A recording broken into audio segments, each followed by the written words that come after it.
Salut à tous les amis, j'espère que vous allez bien. On se retrouve aujourd'hui, jeudi 4 septembre, pour une nouvelle vidéo.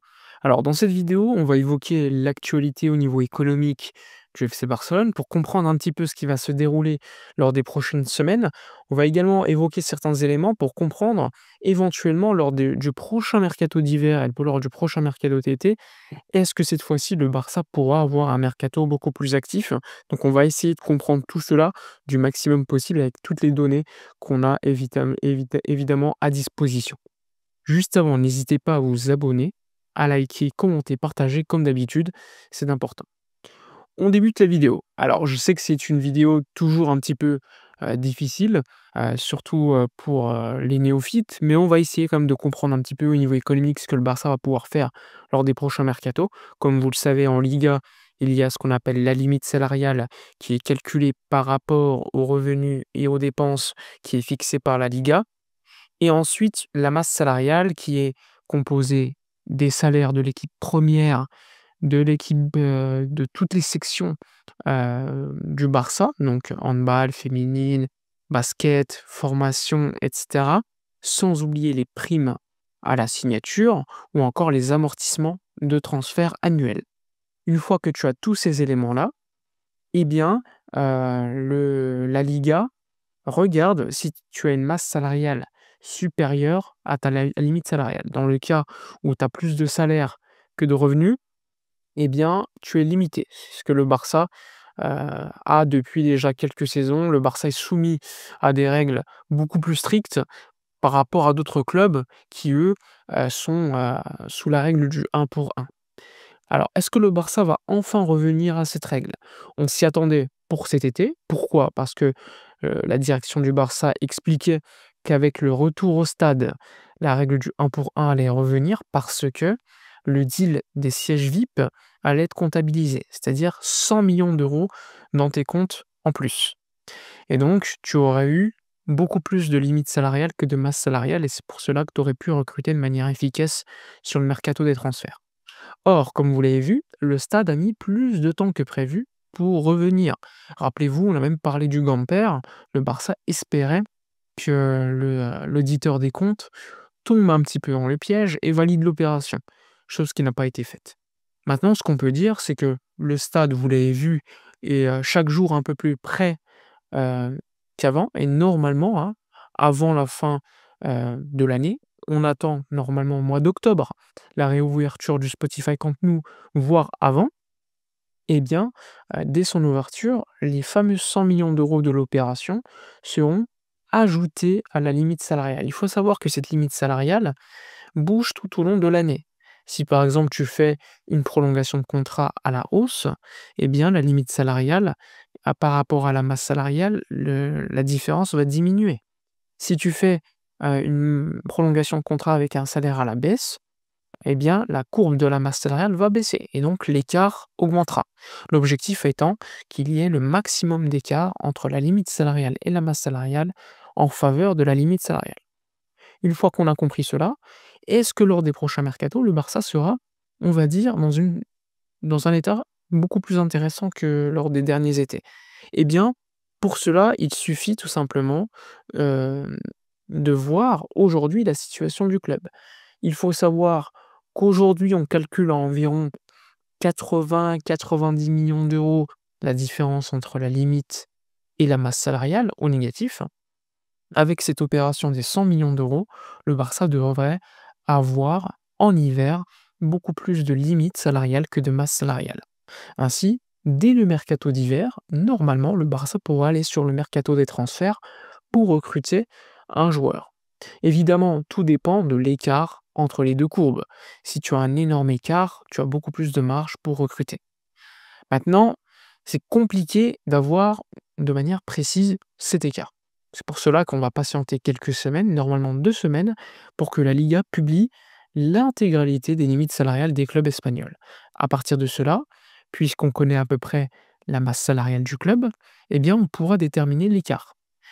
Une fois que tu auras l'écart, dans à peu près 2 semaines, avec l'opération des 100 millions d'euros, on pourra en voir un peu plus clair.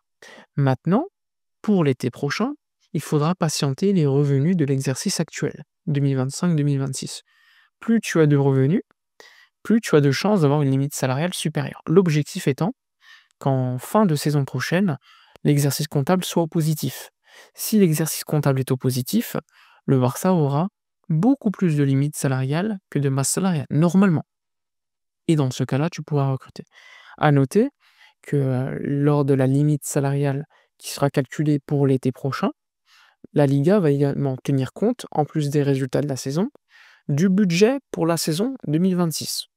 Et dans ce cas-là, vous l'avez probablement vu et vous allez le voir, hein, Christensen est en fin de contrat en 2026 et non, il n'est pas prévu qu'il prolonge.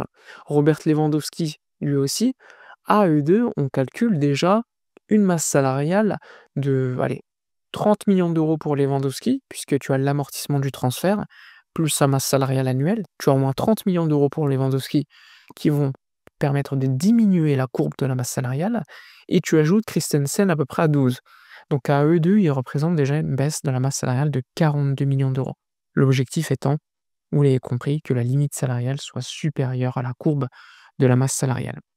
Maintenant qu'on a dit cela, l'été prochain, on peut à peu près savoir que le club, avec le retour au stade, avec toujours beaucoup plus de places disponibles, là, par exemple, cette saison, on va débuter la saison probablement avec 27 000 personnes, puis 45, puis 60, mais au fur et à mesure du temps, il y aura beaucoup plus de monde au stade, et donc beaucoup plus de revenus.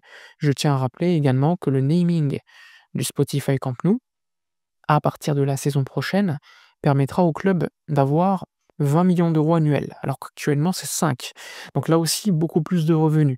L'objectif étant d'avoir, encore une fois, plus de revenus que des dépenses. Il faut savoir que lors des dernières saisons, le Barça se rapproche toujours plus de cet équilibre.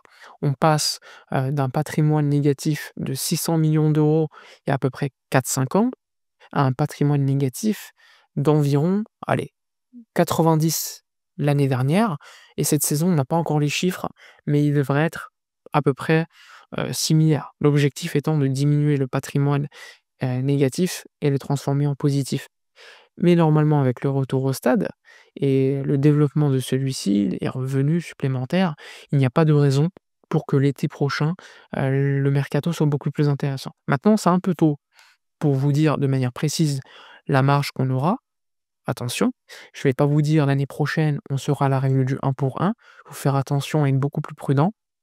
Mais en théorie, compte tenu du fait que le Barça sera de retour au stade et qu'il y aura beaucoup plus de revenus euh, prévus, eh bien, nécessairement, il y aura donc un mercato beaucoup plus intéressant en comptabilisant les départs de Lewandowski ou encore Christensen et potentiellement d'autres joueurs, notamment au milieu de terrain, puisqu'il y a beaucoup de monde. Voilà pour faire simple, pour comprendre. Maintenant, on peut également expliquer qu'il y aura, pour le prochain mercato, soit d'hiver ou d'été, 3 dossiers prioritaires. Le dossier du numéro 9 pour remplacer Lewandowski. Aujourd'hui sur le marché, il n'y a pas beaucoup de monde, ça va être compliqué. Il y a également le poste d'ailier gauche, puisque Marcus Rashford, je le rappelle, est un joueur en prêt. L'été prochain, le sujet va revenir sur la table pour continuer ou pas continuer. Dans le cas où il ne continuera pas, il faudra le remplacer. Et là aussi, ça sera un dossier important. Sans oublier le dossier du défenseur central, qui est déjà un dossier actuel, parce qu'on l'a vu avec le départ d'Inigo Martinez. Donc beaucoup de dossiers à gérer, sachant que tu ajoutes potentiellement un départ de Christensen s'il ne prolonge pas. Tu peux également ajouter le dossier que j'estime important du latéral gauche. Vous l'avez vu hier avec la blessure d'Alejandro Balde pour 2 à 3 semaines. Ça montre encore une fois que l'effectif, pour moi, est trop court sur certains postes, et on en avait parlé. Donc 3 postes quand même assez prioritaires à renforcer. Le Barça a renforcé le poste du gardien, qui était important. Le Barça a un milieu de terrain plutôt intéressant, bien développé. Maintenant, la défense, que ça soit latéral gauche, défense centrale, ailier gauche et numéro 9, ça sera évidemment des postes importantissimes à aller renforcer l'été prochain ou l'hiver prochain, parce que tu peux éventuellement aller sur le mercato dès l'hiver prochain si tu as une marge fair play positive, ce qui pourrait être le cas avec le retour au stade et la fameuse opération des 100 millions d'euros. Voilà pour faire simple, la situation actuelle. On n'a pas toutes les données. On devrait avoir dans 2 semaines beaucoup plus de données pour, éventuellement refaire une vidéo pour expliciter, cela avec beaucoup plus de détails. Mais en tout cas, personnellement, je suis plutôt optimiste parce qu'on a tendance à oublier que le Barça sort, allez, de 4-5 ans de crise économique dantesque, avec énormément de pertes économiques pendant le Covid, avec un stade en reconstruction. On aurait pu rester au Camp Nou, mais le Camp Nou était, un danger pour les publics et il te permettait d'avoir des revenus fixes énormes, énormes, ça c'est une certitude. Si tu étais encore aujourd'hui au Camp Nou, tu aurais toujours autant de revenus. Mais le Barça a décidé de refaire un stade beaucoup plus sécuritaire pour au moins les 100 prochaines années, avec des loges VIP en plus, 2 étages pour ça et donc beaucoup plus de revenus. Et ça, c'est un plan, heu, tu perds beaucoup sur le court terme pour gagner sur le moyen et long terme.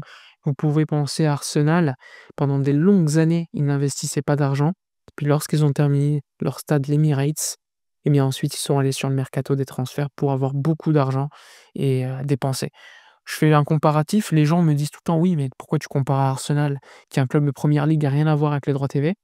Oui, mais quand tu regardes le chiffre d'affaires entre les 2 clubs, celui qui a plus de revenus, c'est le Barça. Donc c'est pour vous dire qu'il suffit juste désormais de gonfler un peu plus les revenus avec un nouveau stade, de diminuer quelques dépenses. La masse salariale a quand même baissé de manière énorme et normalement, on devrait être dans une situation très intéressante l'été prochain. Voilà pour la vidéo de la journée, un petit peu longue mais importante. N'hésitez pas à donner votre avis, à liker, commenter, partager. Moi, je vous dis à la prochaine et d'ici là, comme d'habitude, portez-vous bien.